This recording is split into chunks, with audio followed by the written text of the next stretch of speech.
Nagsabi ng katotohanan itong si Metena. Sinabi niya ito sa batis ng katotohanan. Nagsalita naman ng batis ng katotohanan. Subalit, hindi pa rin ito lubos na nagtitiwala kay Metena. Sinabi nito na hindi dapat pakawalan ang dating Kera sapagkat may nababalot pa na buot sa kanyang puso. May nakatago pa rin itong kasamaan. Subalit, hindi mapakali ang Kera. Galit siya. Hindi maiwasan na nilabas niya ang kanyang sama ng loob sapagkat ginawa na niya ang lahat. Subalit ayaw pa rin siyang paniwalaan dahil ba isang nababalot na sumpa at parusa. Hindi na niya alam kung ano ang gagawin. Sinubukan niyang manlaban, subalit naniwala ang Hara Alena. Ang sinabi nitong dadalhin nga siya sa krasero upang doon ikulong, upang hindi na nga siya makapaghasik at makapanggulo ng muli doon sa Encantadia. Isang napakamaling hakbang na ginawa ni Alena. Makakatulong sana sa Metena dahil meron siyang third eye. Makikita niya ang mangyayari sa hinaharap.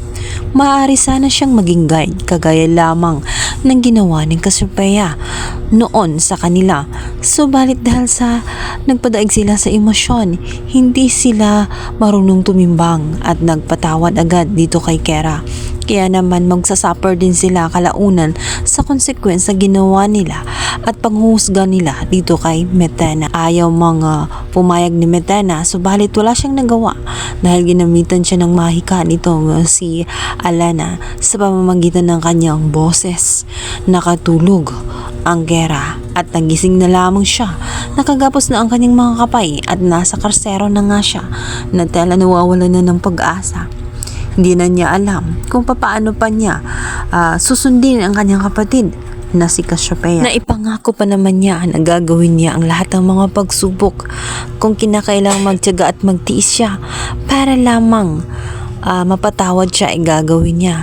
Nang sa ganun ay makamit niya ang patawaran mula sa kanyang mga ginawa.